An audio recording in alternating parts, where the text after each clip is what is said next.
Healthcare costs are among the most significant pressures facing Vermont employers today.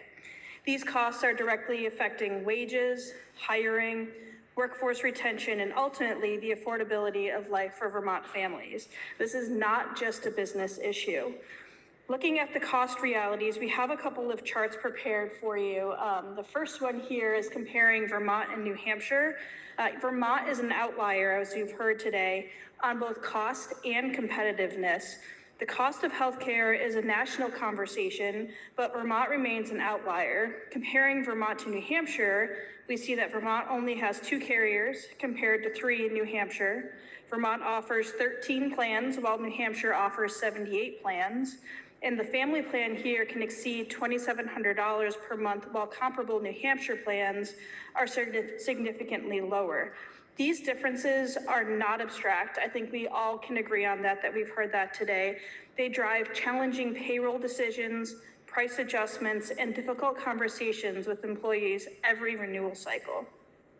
So when we look at small employers, these costs are just not sustainable. A 5-person business in Vermont can pay more than $8,500 per month for coverage. So you look at the chart up on the screen, that's the green is Vermont, and the blue is the New Hampshire plans. So employers are repeatedly telling us the same things. Annual double-digit increases crowd out wage growth and training. High premiums paired with high deductibles leave employees underinsured and financially strained. And some small businesses are dropping coverage entirely, making it harder to attract and retain talent. These pressures feed directly into Vermont's competitiveness challenges that we face. And a little bit more about what our business climate survey told us this year. This was conducted by the Vermont Futures Project, and it reinforces the lived experiences across all 14 counties. Nearly 3/4 of respondents rated Vermont's business climate 3 or below. More than 3/4 of Vermont's more than 3/4 of respondents said that Vermont's regulatory environment is not conducive for growth. And a majority said Vermont's tax system negatively affects investment decisions, especially when combined with escalating healthcare costs. Workforce growth is stagnant. Half saw no gains last year, and only 19% expected growth this year.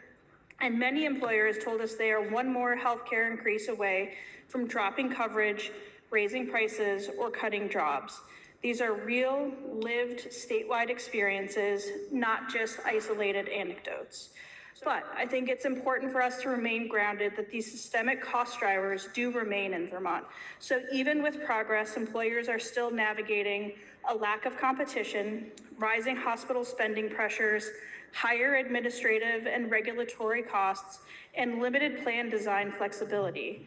And it's because there are real economic consequences for where our healthcare system is right now. Investment is slowing. More businesses plan to make no investments this year than anticipate major ones. When healthcare costs rise faster than revenue, wage increases are delayed or reduced, retirements are accelerating, small businesses struggle to recruit the workforce that Vermont needs, and Vermont families feel the squeeze the most. This is not just a business challenge. This is an affordability issue, it's a workforce issue, and it's a statewide economic resilience issue. So when